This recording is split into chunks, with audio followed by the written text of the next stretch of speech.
Shalom saudaraku di dalam kasih Tuhan Yesus Kristus, sahabat terbaik dalam kasih Tuhan. Bertemu lagi dengan saya Pendeta Novel Saragi. Firman Tuhan yang menyapa kita pada saat ini tertulis dalam kitab Matius, pasalnya yang ke-8, ayatnya yang ke-5 sampai ayatnya yang ke-13 dengan tema menjadi berkat di dalam Tuhan. Namun sebelum kita mendengar akan firman Tuhan, kita bersatu dulu di dalam doa. Kita berdoa. Tuhan Yesus yang baik, yang kami kenal, kami sembah, kami puji, kemuliakan dalam kehidupan kami. Satu kerinduan kami mau dengaran akan firman. Maka berfirmanlah Engkau Tuhan, sebab kami siap untuk menerimanya. Amin. Shalom saudaraku di dalam kasih Tuhan, sahabat terbaik dalam kasih Tuhan Yesus. Seperti yang saya sebut tadi bahwa firman Tuhan yang menyapa kita tertulis dalam Matius, pasalnya yang ke-8, ayatnya yang ke-5 sampai ayatnya yang ke-13. Saya bacakan natsnya buat kita semua. Yesus menyembuhkan hamba seorang perwira di Kapernaum. Ketika Yesus masuk ke Kapernaum, datanglah seorang perwira mendapatkan dia dan memohon kepadanya, "Tuan, hambaku terbaring di rumah karena sakit lumpuh dan ia sangat menderita." Yesus berkata kepadanya, "Aku akan datang menyembuhkannya." Tetapi jawab perwira itu kepadanya, "Tuan, aku tidak layak menerima Tuan di dalam rumahku. Katakan saja sepatah kata, maka hambaku itu akan sembuh. Sebab aku sendiri seorang bawahan, dan di bawahku ada pula prajurit. Jika aku berkata kepada salah seorang prajurit itu pergi, maka ia pergi. Dan kepada seorang lagi datang, maka ia datang. Ataupun kepada hambaku, kerjakanlah ini, maka ia mengerjakannya." Setelah Yesus mendengar hal itu, heranlah dia dan berkata kepada mereka yang mengikutinya, "Aku berkata kepadamu, sesungguhnya iman sebesar ini tidak pernah aku jumpai pada seorang pun di antara orang Israel. Aku berkata kepadamu, banyak orang akan datang dari timur dan barat dan duduk makan bersama-sama dengan Abraham, Ishak, dan Yakub di dalam kerajaan sorga. Sedangkan anak-anak kerajaan itu akan dicampakkan ke dalam kegelapan yang paling gelap.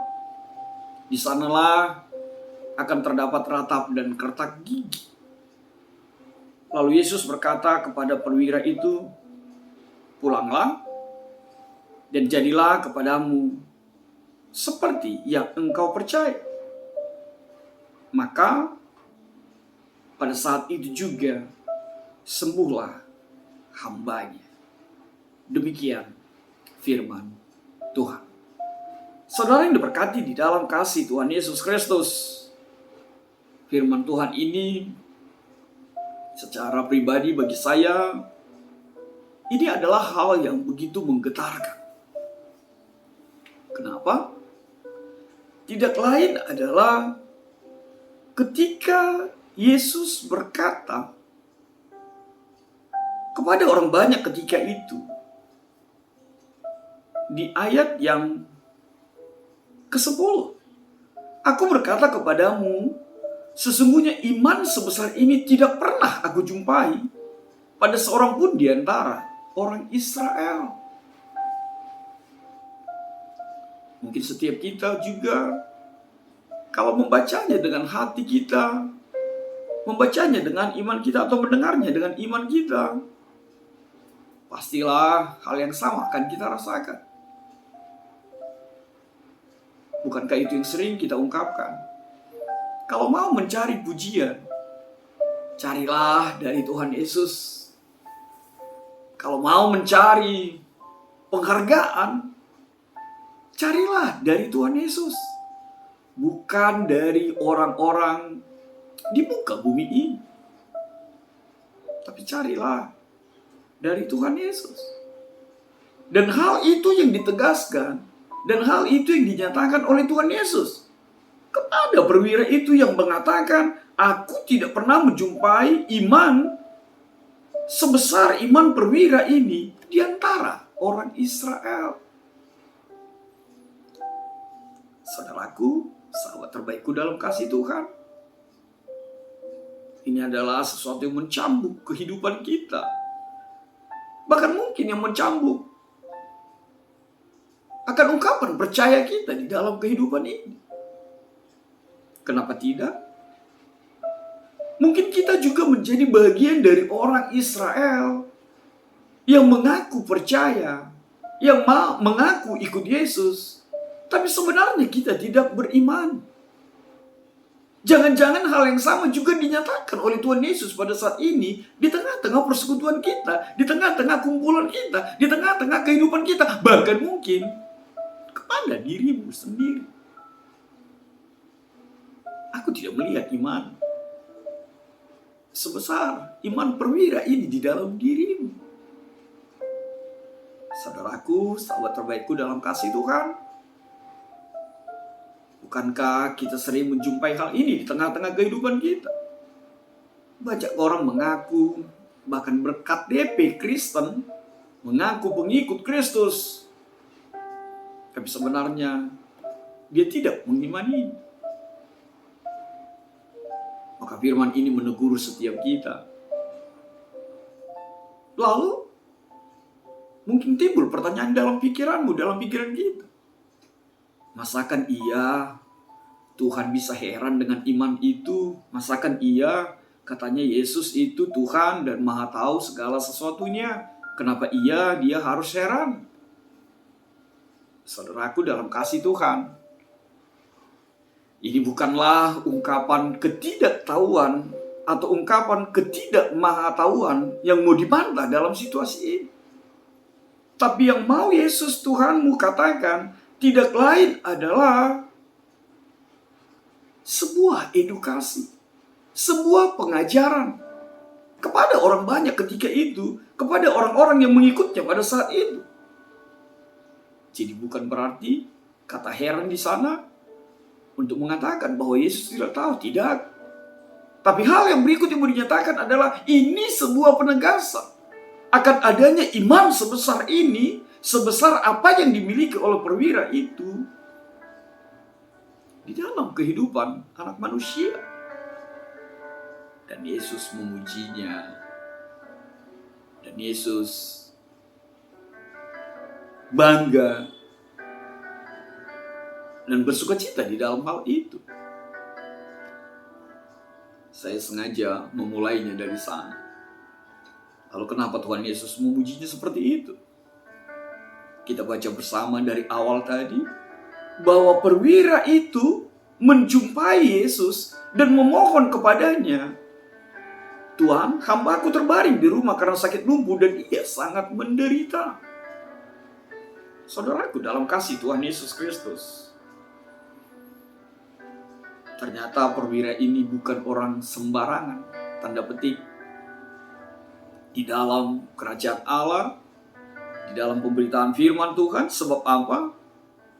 Lukas 7 ayat 7 mengatakan bahwa dia pun membangun sebuah rumah ibadah. Padahal perwira ini adalah bukan orang Yahudi, tapi dia orang Romawi yang menjadi perwira di pasukan Herodes Antipas. Tapi lihatlah apa yang ditujukan. Dia bukan orang Israel seperti yang disebut oleh Tuhan Yesus, tapi dia orang Romawi.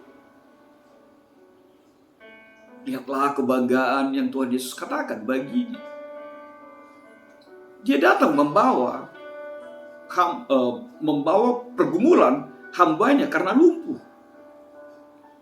Dan ini menjadi ciri orang beriman sesungguhnya. Ini ciri sesungguhnya dari orang yang beriman. Hal yang pertama itu. Apa itu? Ada sebuah kepedulian. Ada sebuah ungkapan dan tindakan empati di dalam kehidupan orang beriman itu. Sekali lagi, ada tindakan empati. Bahkan empati itu dihadirkan, dinyatakan untuk seorang budak. Saudaraku, setiap kita pasti yang suka membaca buku teologi pasti akan memahami bahwa tidak ada harganya seorang budak di zaman itu. Kalau kita sebagai tuan mau memotong telinganya, mau memotong kakinya, itu diperbolehkan dan tidak ada hukuman untuk itu. Budak itu hanya sebagai alat, dan kalau dia sakit, dia bisa dicampakkan di pinggir jalan. Tidak ada harganya. Dan di zaman itu William Barclay mengatakan, kalau mau distempel di jidatnya, mau distempel di tangannya, bahwa dia adalah budak yang tidak tahu kerja, bahwa dia adalah budak pencuri, itu bisa dilakukan. Agar apa? Agar dia tidak berarti, agar dia tidak laku, agar dia tidak dipakai oleh keluarga lain atau orang lain. Tapi lihatlah empati seorang perwira ini untuk seorang budak. Bukankah ini kasih yang sesungguhnya? Kasih yang tidak memandang. Bahkan seorang budak pun dia pedulikan. Lalu hal yang kedua, beriman itu ditunjukkan kepada kita adalah sebuah sikap di dalam setiap perjalanan kehidupan kita, terlebih di dalam pergumulan kita. Beriman itu, percaya itu datang kepada Yesus. Datang kepada Yesus pun harus di dalam iman. Sebab sering sekali kita juga datang kepada Tuhan hanya berkeluh kesah tanpa iman. Hanya menuntut tanpa percaya. Hanya meminta tanpa mengimani.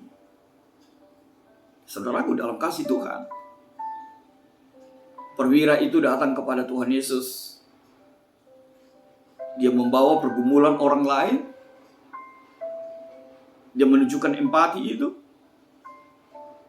Dan dia menghadirkan iman yang sesungguhnya kepada Tuhan Yesus. Lalu hal yang ketiga yang bisa kita temui, yang kita jumpai beriman itu adalah adanya pengenalan yang indah akan siapa yang kita imani di dalam kehidupan kita. Kalau kita mengatakan kita beriman kepada Tuhan Yesus, sudahkah engkau mengenalnya dengan baik? Sudahkah engkau tahu siapa Yesus Tuhanmu di dalam kehidupanmu? Maka kenallah Yesusmu dengan baik. Kenallah Tuhanmu dengan baik. Pengenalanmu akan menggerakkanmu datang kepadanya. Lalu yang keempat tidak lain adalah beriman itu adalah adanya pribadi yang dengan ketulusan bahkan mengenal siapa dirinya di dalam kehidupan ini. Itu sebabnya dia mengatakan ketika Tuhan Yesus, aku akan datang ke rumahmu, aku akan datang menyembuhkannya. Perwira itu tahu diri, dia kenal siapa dirinya. Gak layak Tuhan, gak usahlah datang ke rumahku, aku tidak sanggup menerimamu. Pengenalan yang indah akan dirinya. Dan itu menjadi sikap yang luar biasa dari seorang perwira ini. Itu sebabnya Tuhan Yesus memujinya. Bahkan memuji itu ditambah dengan keheranan ketika dia mengatakan kepada Tuhan Yesus, Tuhan, aku seorang prajurit. Aku sendiri bawahan, dan di bawahku ada pula prajurit. Dan di bawah prajurit itu ada lagi bawahan yang lain. Kalau aku bilang dia pergi, dia pergi. Kalau aku bilang dia datang, dia datang. Kalau aku bilang kerjakan, dia kerjakan. Dia mau bilang, apalagi lah engkau Tuhanku, Yesusku. Masa kia? Katakan sajalah. Apa yang harus kukatakan? Itu hal yang menggetarkan. Itu hal yang membuat kita merinding. Iman yang luar biasa sekali. Dan ketemulah kita seperti apa yang saya katakan tadi. Yesus heran dan memuji dia. Sebab tidak dijumpai iman seperti ini di tengah-tengah bangsa Israel. Saudaraku dalam kasih Tuhan. Lalu firman Tuhan ini berlanjut. Menjadi teguran yang sangat di tengah-tengah kehidupan orang pada saat itu. Apa itu?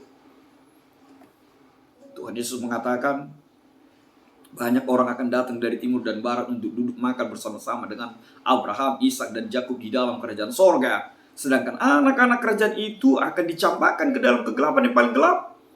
Di sanalah akan terdapat ratap dan kertak gigi. Saudaraku dalam kasih Tuhan, Yesus memeteraikan bahwa kerajaan sorga itu akan dipenuhi bahkan dari orang-orang di luar sana. Dan itu mengkritisi orang Israel yang selalu mengagungkan sebagai bangsa pilihan. Itu makanya dikatakan, sedangkan anak-anak kerajaan itu. Saudaraku jangan bangga kalau imanmu hanya iman keturunan. Kalau imanmu hanya iman yang diwariskan. Tanpa pengenalan, tanpa empati, tanpa ketulusan, tanpa kasih. Firman Tuhan menyatakan, justru anak-anak kerajaan itu akan dicampakkan ke dalam kegelapan yang paling gelap. Karena kita sering menjadi Kristen KTP. Kristen hanya pengenal saja, tapi tidak beriman. Bahkan tidak berempati. Bahkan lebih lagi, tidak menjadi berkat di dalam kehidupan kita. Nah, saudaraku di dalam kasih Tuhan Yesus Kristus, Tuhan Yesus melanjutkan kalimatnya, perkataannya.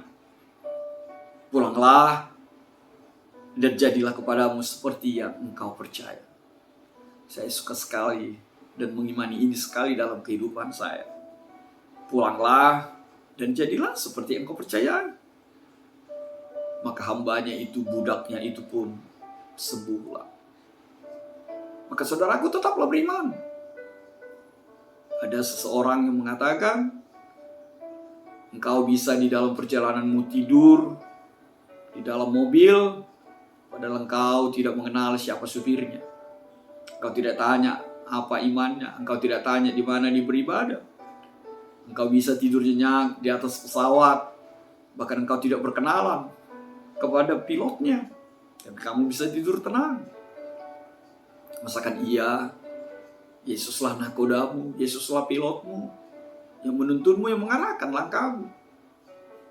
Lalu masih saja kita tidak percaya, tidak beriman kepadanya.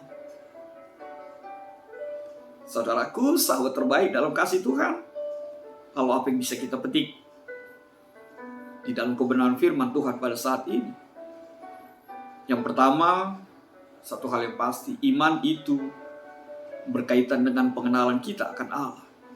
Semakin kita kenal Allah, maka semakin lagi lah kita datang kepadanya. Datang, bahkan dalam kondisi sesulit apapun dalam kehidupan kita. Sebab itulah orang beriman. Beriman itu mengenal Tuhan dengan baik. Yang kedua, milikilah pengenalan diri sendiri. Sebab itulah yang menjadi kuatmu untuk merendahkan dirimu, merendahkan hatimu. Sama seperti yang dilakukan oleh perwira itu. Dia tahu diri, dia merendahkan hatinya, merendahkan dirinya di hadapan Tuhan. Yang ketiga, hadirkan sikap empati itu. Kepedulian dan menjadi berkat bagi orang-orang di sekitarmu tanpa memandang. Bahkan untuk seorang budak sekalipun. Kasihi dia, pedulilah, dan jadilah berkat baginya dalam kehidupannya, di dalam kehidupan kita. Yang berikut, Engkau beriman? Datanglah kepada Tuhan dengan imanmu. Bukan hanya dengan keluh kesah, bukan hanya dengan pergumulanmu, bukan hanya dengan tuntutanmu, tapi datanglah dengan imanmu. Terakhir,